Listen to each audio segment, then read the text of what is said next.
Hello and welcome back to my YouTube channel. Hope are all doing well. तो देखो, आज हम geography के कुछ क्वेश्चंस को यहाँ पर डिस्कस करेंगे। इससे पहले हम पार्ट 18 यानी कि 18 वीडियोस ऑलरेडी डिस्कस कर चुके हैं, जिनमें हमने सिर्फ और सिर्फ जियोग्राफी के क्वेश्चंस को डिस्कस करके रखा हुआ है। तो अगर आपने वो वाली वीडियोज़ अभी तक नहीं देखी है तो इस वीडियो के डिस्क्रिप्शन में जाएँ, वहाँ पर जियोग्राफी क्वेश्चंस करके लिंक दिया गया होगा। उस लिंक पर क्लिक करके आप उन वीडियोज़ को देख सकते हैं। बाकी आज हम पार्ट नंबर 19 को डिस्कस करेंगे और इन क्वेश्चंस को हम बिल्कुल डिटेल में डिस्कस करेंगे। बाकी अभी तक अगर आपने हमारे चैनल को सब्सक्राइब नहीं किया है तो चैनल को सब्सक्राइब कर दें, साथ में बेल आइकन को जरूर प्रेस करें। साथ में अभी तक अगर आपने इस वीडियो को लाइक नहीं किया है तो जरूर से इस वीडियो को लाइक कर दें। क्वेश्चन नंबर हमारा 76 है। The average rate of increase of temperature inside the earth with increasing depth is. तो पृथ्वी के भीतर गहराई बढ़ने के साथ तापमान में वृद्धि की औसत दर क्या है? अब देखो, जितना अंदर आप पृथ्वी के जाओगे तो प्रत्येक 32 मीटर जाने पर आपको 1 डिग्री सेल्सियस बढ़ता हुआ दिखाई देगा। सो ऑप्शन बी यहाँ पर देखो बिल्कुल करेक्ट हो जाएगा। अब देखो, पृथ्वी का इंटीरियर पार्ट में आपको बता देता हूँ, वह 3 भागों में बटा हुआ है। सबसे ऊपर आता है क्रस्ट, उसके नीचे आता है मेंटल और उसके नीचे आता है कोर। तो ये भी आपको नोट रखना है। क्वेश्चन नंबर 77 की बात करें, faults formed on earth surface are the result of. तो पृथ्वी की सतह पर निर्मित भ्रंश जो है तो किसका परिणाम होता है? अब देखो, फॉल्ट की यहाँ पे बात की गई है। फॉल्ट होता क्या है? देखो, मान लो पृथ्वी की कोई सतह है और वो सतह एक भाग उस सतह का एक भाग नीचे धंस जाता है। देखो, उसी धंसने की वजह को क्या कहा जाता है? फॉल्ट कहा जाता है। यही आपसे पूछा गया है कि पृथ्वी की सतह पर निर्मित जो भ्रंश होता है किसका परिणाम होता है? तो यह टेंशनल फोर्स का परिणाम होता है, यानी कि तनाव बल का परिणाम होता है। सो ऑप्शन ए यहाँ पर देखो बिल्कुल करेक्ट हो जाएगा। अगले क्वेश्चन की बात करें, क्वेश्चन हमारा 78 है। The southern part of India is considered to be less prone to earthquake because. तो भारत का दक्षिणी भाग भूकंप के प्रति कम प्रवण माना जाता है, क्योंकि अब देखो, जो भारत का दक्षिणी भाग है वहाँ पर भूकंप बहुत कम आते हैं। इसका कारण है क्या? ये आपको पता होना चाहिए। देखो, इसका कारण क्या है? आप सभी को पता है कि जो हमारा भारत था वह पहले किसका भाग था? अफ्रीका का भाग था, यानी कि गोंडवाना लैंड का भाग था। अब उस टाइम से जो है तो यहाँ पर क्या करता है एग्जिस्ट, उस टाइम से यहाँ पर जो है तो दक्कन का पठार एग्जिस्ट करता है। हिमालय तो बाद में बना है जाकर के, हिमालय का उत्थान अभी भी जारी है। तो देखो, ये बहुत पहले का है दक्कन का पठार, इस वजह से जो है तो यहाँ पर अपक्षय वगैरह सब कुछ हो चुका है पहले ही। तो इस वजह से ये बिल्कुल अब कठोर हो चुका है। तो यही आपसे पूछा गया है कि भारत का दक्षिण भाग भूकंप के प्रति कम प्रवण माना जाता है, क्योंकि देखो, यह एक स्थायी कठोर ब्लॉक है। सो ऑप्शन बी करेक्ट हो जाएगा। It is a rigid stable block. Option B यहाँ पर करेक्ट हो जाएगा। अगले क्वेश्चन की बात करें, क्वेश्चन हमारा 79 है। What is the name given to a mountain form due to folding of crystal rocks by compressive force. तो देखो, संपीड़न बलों द्वारा क्रिस्टल चट्टानों के वलन के कारण निर्मित पर्वत को क्या नाम दिया गया है? तो ये दिया गया है, ऑप्शन बी करेक्ट हो जाएगा, फोल्ड माउंटेन्स। ऑप्शन बी वलित पर्वत। ऑप्शन बी यहाँ पर देखो बिल्कुल करेक्ट हो जाएगा। अब देखो, वलित पर्वत की अगर बात की गई है तो आप सभी को पता है कि भारत में वलित पर्वत का एग्जाम्पल कौन सा है? तो वो है हिमालय। कौन सा है? हिमालय। अगर पूरे वर्ल्ड की बात करें तो देखो, एक तो एल्प्स पर्वत हो गए जो कि यूरोप में है, फिर हिमालय पर्वत हो गए, यूराल पर्वत हो गए, एंडीज पर्वत हो गए। ये सारे के सारे किसके एग्जाम्पल हैं? फोल्ड माउंटेन के एग्जाम्पल हैं। अच्छा देखो, यहाँ से एक क्वेश्चन पूछा गया था कि जो एल्प्स पर्वत है और हिमालय पर्वत है, तो अल्प्स और हिमालय पर्वत किस युग में बनने वाले वलित पर्वत हैं? ये क्वेश्चन पूछा गया था। तो ये टर्शरी युग में बनने वाले वलित पर्वत हैं। ये आपको बिल्कुल पॉइंट नोट रखना है। अगले क्वेश्चन की बात करें, how much energy the earth radiate back to space in the form of terrestrial radiation. तो पृथ्वी कितनी ऊर्जा को पार्थिव विकिरण के रूप में अंतरिक्ष में वापस विकिरित करती है? अब देखो, मैं आपको इस क्वेश्चन को समझा देता हूँ। देखो, सबसे पहले मान लो ये है सूर्य, ठीक है, सूर्य है, और सूर्य जो है तो इंसोलेशन पावर देता है पूरी की पूरी 100%, यानी कि यहाँ से जो है तो यहाँ से इंसोलेशन आ रही है 100%। कहाँ पर आ रही है? तो पृथ्वी है। अब देखो, पृथ्वी तो बहुत अंदर है, पृथ्वी के बाहर पूरा का पूरा जो है तो वायुमंडल स्थित है। अब देखो, जैसे ही ये इंसोलेशन 100% जो है तो पृथ्वी में आती है, पृथ्वी के एटमॉस्फेयर में आती है, तो एटमॉस्फेयर में पहुंचने से पहले ही उसकी कुछ मात्रा जो है तो रिफ्लेक्ट कर जाती है। रिफ्लेक्ट कितनी करती है? वो करती है 35%। और ये जो 35% है, इसी को हम क्या कहते हैं? एल्बिडो कहते हैं। देखो, कई बार आपसे क्वेश्चन पूछा जाता है कि एल्बिडो की मात्रा कितनी होती है, तो वो होती है 35%। आई थिंक ये आपको अब कभी नहीं भूलेगा। अब देखो, 35% रिफ्लेक्ट बैक कर गई तो कितना बचा? फिर 100 में से 35 माइनस कर लो तो कितना अंदर गया? तो ये अंदर जाता है फिर 65 देखो अंदर चला गया। अब देखो, 65 अंदर चला गया। अभी तक यह पृथ्वी के अंदर नहीं आया है, अभी भी यह बाहर ही है। अब देखो, पृथ्वी के बाहर आप सभी को पता है कि यहाँ पर डस्ट पार्टिकल्स होते हैं, फिर क्लाउड्स वगैरह होते हैं। तो ये क्लाउड्स और डस्ट पार्टिकल्स ये भी कुछ मात्रा को रिफ्लेक्ट कर लेते हैं। तो 65 में से ये कितने रिफ्लेक्ट करते हैं? तो ये कर लेते हैं 14%। कितना? 14%। तो देखो, 14% इन्होंने रिफ्लेक्ट कर ली, तो फिर अर्थ के अंदर कितनी जाएगी? तो 65 में से 14% माइनस कर लो तो कितनी गई पृथ्वी के अंदर 51%। यही आपसे क्वेश्चन पूछा गया था कि पृथ्वी के अंदर कितनी आती है, तो वो आती है 51। और इसी 51 को पृथ्वी जो है तो पार्थिव विकिरण के द्वारा जो है तो अंतरिक्ष में वापस से विकिरित करती है। सो ऑप्शन डी यहाँ पर देखो बिल्कुल करेक्ट हो जाएगा। आई थिंक आपको ये क्वेश्चन समझ में आ गया होगा।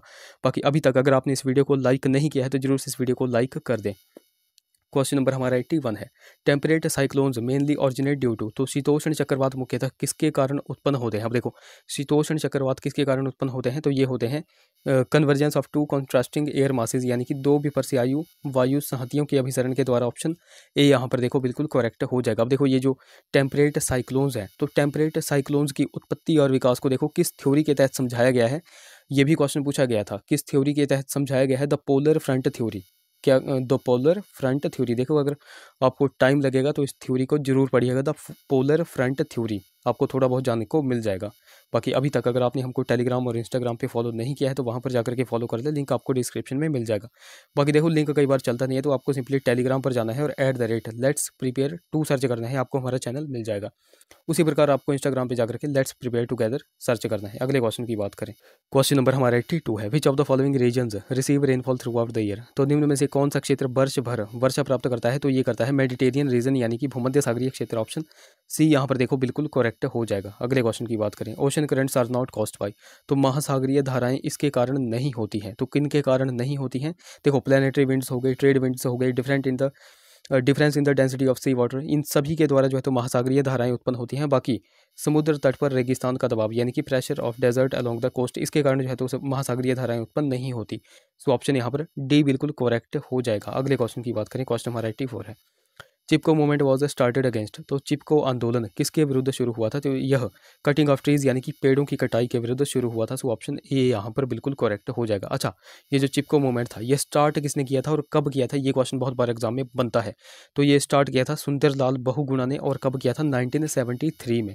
ये आपको पॉइंट नोट रखना है। अगले क्वेश्चन की बात करें, trans Australian railway runs between. तो ट्रांस ऑस्ट्रेलियन रेलवे जो है तो चलती है किस किस के बीच में, सिडनी और पर्थ के बीच में। ऑप्शन ए यहाँ पर देखो बिल्कुल करेक्ट हो जाएगा। अच्छा, यही क्वेश्चन घुमा के पूछा गया था। क्वेश्चन क्या पूछा गया था कि ये जो ट्रेन है ट्रांस ऑस्ट्रेलियन रेलवे यह कब बनकर तैयार हुई थी। तो देखो ये भी आपको नोट रखना है कि ये 1917 में बनकर के तैयार हुई थी। अच्छा, ऑस्ट्रेलिया की कैपिटल क्या है ये आप नीचे कमेंट्स में बता दो, और हाँ इसके पीएम कौन है ये भी आप नीचे कमेंट्स में बता दो। अगले क्वेश्चन की बात करें, which is the largest island of Japan. तो निम्न में से कौन सा जापान का सबसे बड़ा द्वीप है, तो जापान का सबसे बड़ा द्वीप है होन्शु द्वीप। ऑप्शन सी यहाँ पर देखो बिल्कुल करेक्ट हो जाएगा, होन्शु। अच्छा, जापान की कैपिटल क्या है, जापान की कैपिटल है टोक्यो। अच्छा, जापान को एक और नाम से जाना जाता है, जापान को निप्पॉन या फिर निहोन कोकू भी कहा जाता है। क्या कहा जाता है, निप्पॉन या फिर निहोन कोकू भी कहा जाता है। ये भी आपको नाम बिल्कुल नोट रखना है। अगले क्वेश्चन की बात करें, grasslands in Brazil are known as. तो ब्राज़ील में घास के मैदान जाने जाते हैं, तो ब्राज़ील में जो घास के मैदान हैं उनको क्या कहा जाता है, उनको कहा जाता है कंपास। ऑप्शन बी यहाँ पर देखो बिल्कुल करेक्ट हो जाएगा, कंपास। अच्छा, ऑप्शन ए में है लानोज। लानोज कहाँ पर, ये जो लानोज घास के मैदान हैं ये कहाँ पर पड़ते हैं, तो यह वेनेजुएला में पड़ते हैं। पंपास घास के मैदान ये कहाँ पर हैं, तो ये अर्जेंटीना में है। स्टेपी घास के मैदान ये कहाँ पर हैं, तो ये यूक्रेन यानी कि आप कह सकते हो यूरोप में स्थित हैं। कहाँ पर, यूरोप में स्थित हैं। अगले क्वेश्चन की बात करें, क्वेश्चन हमारा 88 है, which river does not flow through Pakistan. तो निम्न में से कौन सी नदी पाकिस्तान से नहीं बहती है। अब देखो पाकिस्तान से कौन सी नदी नहीं बहती है, ये सारी की सारी नदियाँ पाकिस्तान से बहती हैं। सो ऑप्शन डी यहाँ पर देखो बिल्कुल करेक्ट हो जाएगा। अगर ब्यास नदी यहाँ पर होती तो ब्यास नदी पाकिस्तान से नहीं बहती है, क्योंकि यह पहले ही इंडिया में जाकर के सतलुज से मिल जाती है। ओके, अगले क्वेश्चन की बात करें, क्वेश्चन हमारा 89 है। क्वेश्चन नंबर 89 है, Dhupgarh is the highest point of. तो धूपगढ़ इसका उच्चतम बिंदु है, तो धूपगढ़ देखो सतपुड़ा पर्वतमाला का उच्चतम बिंदु है। ऑप्शन बी यहाँ पर देखो बिल्कुल करेक्ट हो जाएगा। अच्छा, सतपुड़ा रेंज और विंध्याचल पर्वतमाला के बीच में से एक नदी बहती है जो कि एस्चुअरी का निर्माण करती है। वो नदी कौन सी है वो आप नीचे कमेंट्स में बता दो। बाकी हाँ देखो, ये तो पूछा गया था कि धूपगढ़ किसका उच्चतम बिंदु है, धूपगढ़ जो है तो सतपुड़ा पर्वतमाला का उच्चतम बिंदु है। अच्छा, हाईएस्ट पीक कौन सी है साउथ इंडिया की, यानी कि दक्षिणी भारत की सबसे ऊंची चोटी कौन सी है, तो दक्षिणी भारत की सबसे ऊंची चोटी है अनाईमुदी। ये भी आपको नोट रखना है। क्वेश्चन नंबर 90 की बात करें, the western disturbance originate over the. तो पश्चिमी विक्षोभ उत्पन्न होते हैं मेडिटेरियन सी के ऊपर से, भूमध्य सागर के ऊपर से। ऑप्शन ए यहाँ पर देखो बिल्कुल करेक्ट हो जाएगा। अगले क्वेश्चन की बात करें, which is also known by the name of Sahyadri range. तो निम्न में से किसे सह्याद्री पर्वतमाला के नाम से भी जाना जाता है? तो पश्चिमी घाट को सह्याद्री पर्वतमाला के नाम से जाना जाता है। पश्चिमी घाट हो गए और पूर्वी घाट हो गए, ये जहाँ पर मिलते हैं उसको क्या कहा जाता है? नीलगिरी पर्वतमाला उसको कहा जाता है। और नीलगिरी पर्वत का विस्तार कहाँ कितने राज्यों में है? तो टोटल 3 राज्यों में है, केरल, कर्नाटक और तमिलनाडु। ये भी आपको नोट रखना है। क्वेश्चन नंबर 92 की बात करें, truck farming is associated with, तो ट्रक फार्मिंग किससे संबंधित है? तो यह वेजिटेबल्स यानी कि सब्जियों से संबंधित है। ऑप्शन ए यहाँ पर बिल्कुल करेक्ट हो जाएगा। 93 की बात करें, the state in south India with the thermal station at Tuticorin is, तो तूतीकोरिन में तापीय केंद्र वाला दक्षिणी भारत का राज्य कौन सा है? तो वो है तमिलनाडु। ऑप्शन सी यहाँ पर देखो बिल्कुल करेक्ट हो जाएगा। अच्छा, बोकारो थर्मल पावर स्टेशन कहाँ पर है? ये आप नीचे कमेंट्स में बता दो। अगले क्वेश्चन की बात करें, क्वेश्चन हमारा 94 है, which is the most urbanised community in India, तो भारत में सर्वाधिक शहरी समुदाय कौन सा है? तो वो है पारसियों का। ऑप्शन सी यहाँ पर देखो बिल्कुल करेक्ट हो जाएगा। अगले क्वेश्चन की बात करें, the programme of community development was launched on, तो सामुदायिक विकास का कार्यक्रम प्रारंभ हुआ था तो 2 अक्टूबर 1952 को यह प्रारंभ हुआ था। ऑप्शन ए यहाँ पर देखो बिल्कुल करेक्ट हो जाएगा। और ये प्रारंभ किसने किया था? तो ये पंडित जवाहरलाल नेहरू ने प्रारंभ किया था। ओके, अगले क्वेश्चन की बात करें, क्वेश्चन हमारा 96 है, Bhimsen Joshi has excelled himself in, तो भीमसेन जोशी ने स्वयं को श्रेष्ठ बनाया है तो कहाँ पर? वोकल म्यूजिक में, यानी कि कंठ संगीत में। 96 का देखो ऑप्शन बी यहाँ पर बिल्कुल करेक्ट हो जाएगा। अगले क्वेश्चन की बात करें, Raman Magsaysay award is the name after the former president of, तो रमन मैग्सेसे अवार्ड का नाम जो है तो किस देश के पूर्व राष्ट्रपति के नाम पर रखा गया है? तो फिलीपींस के पूर्व राष्ट्रपति के नाम पर जो है तो रमन मैग्सेसे अवार्ड रखा गया है। सो 97 का ऑप्शन सी करेक्ट हो जाएगा। अच्छा, यहाँ से क्वेश्चन पूछा जाता है कि भारत में सबसे पहला रमन मैग्सेसे अवार्ड किसको दिया गया था? तो भारत में सबसे पहला रमन मैग्सेसे अवार्ड जो है तो विनोबा भावे को दिया गया था। और कब दिया गया था? ये क्वेश्चन इंपॉर्टेंट है। तो ये उनको दिया गया था 1958 में, 1958 में दिया गया था। ये पॉइंट आपको बिल्कुल नोट रखना है। अच्छा, प्रेजेंट यानी कि आप कह सकते हो 2019 या फिर आई थिंक 2020 का रमन मैग्सेसे अवार्ड भारत में किन को दिया गया है? ये आप नीचे कमेंट्स में बता दो। वो एक जर्नलिस्ट हैं यानी कि पत्रकार हैं, उनका नाम आप नीचे कमेंट्स कर दो। क्वेश्चन हमारा 98 है, Commonwealth games are held in once in years, तो राष्ट्रमंडल खेल जो है तो कितने वर्षों में एक बार आयोजित होते हैं? तो 4 वर्षों में एक बार आयोजित किया जाते हैं। 98 का ऑप्शन बी करेक्ट हो जाएगा। अगले क्वेश्चन की बात करें, which Indian cricketer was given the title tiger, तो किस भारतीय क्रिकेटर को टाइगर की उपाधि दी गई थी? तो ये दी गई थी मंसूर अली खान पटौदी को। ऑप्शन ए यहाँ पर करेक्ट हो जाएगा। जो सैफ अली खान है जिनकी शादी जो है करीना से हुई है, उनके पिता का नाम क्या है? तो उन्हीं के पिता हैं ये मंसूर अली खान पटौदी। ओके, अगले क्वेश्चन की बात करें जो कि हमारा लास्ट क्वेश्चन है, द टर्म चक्कर इज यूज्ड इन, तो चक्कर शब्द प्रयुक्त तो होता है तो ये पोलो में यूज होता है। ऑप्शन डी यहाँ पर देखो बिल्कुल करेक्ट हो जाएगा।